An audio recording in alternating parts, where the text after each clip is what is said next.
Assalamualaikum warahmatullahi wabarakatuh. Perkenalkan, nama saya Aska Putra Pratama dari Prodi Sejarah, akan menjelaskan geografi. Hai guys, hari ini saya mau bahas nih tentang alam dan lingkungan dari sudut pandang geografi sejarah. Mungkin kedengarannya berat, tapi tenang, kita bakal santai aja. Jadi yuk kita mulai. Kalau ngomongin geografi sejarah, biasanya yang langsung terlintas di pikiran kita bangunan atau peradaban masa lalu, tapi ternyata alam juga nggak kalah penting loh dalam perkembangan sejarah itu sendiri. Misalnya hutan, rawa, atau taman, semua itu terbentuk bukan cuma secara alami, tapi juga karena pengaruh manusia.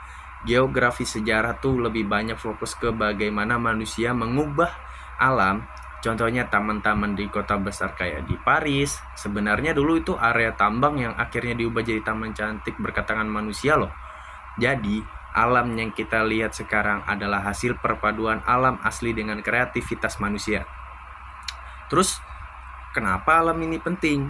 Karena lewat alam kita bisa melihat proses sejarah dan perubahan sosial budaya di berbagai tempat. Nah, salah satu contohnya adalah Taman Nasional yang mulai muncul di abad ke-19 itu bukan cuma tempat wisata loh, tapi juga representasi bagaimana manusia mengelola alam untuk kepentingan banyak orang. Tapi nggak cuma itu aja, ada juga istilah landscape.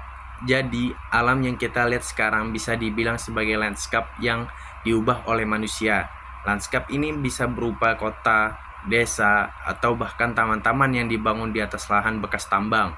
Dan uniknya, landscape ini nggak cuma dipandang dari sisi estetika loh, atau keindahannya aja, tapi juga dari bagaimana sejarah manusia berperan dalam mengubah dan membentuknya. Jadi, alam dan lingkungan itu nggak bisa dipisahkan dari sejarah kita sebagai manusia loh. Apa yang kita lihat sekarang semuanya punya cerita dan perjalanan yang panjang banget. Makanya penting banget nih buat kita memahami alam, gak cuma sebagai latar belakang, tapi juga sebagai bagian penting dari sejarah kita. Terima kasih, yang mungkin cukup sampai sini aja dari saya, materi saya. Wassalamualaikum warahmatullahi wabarakatuh.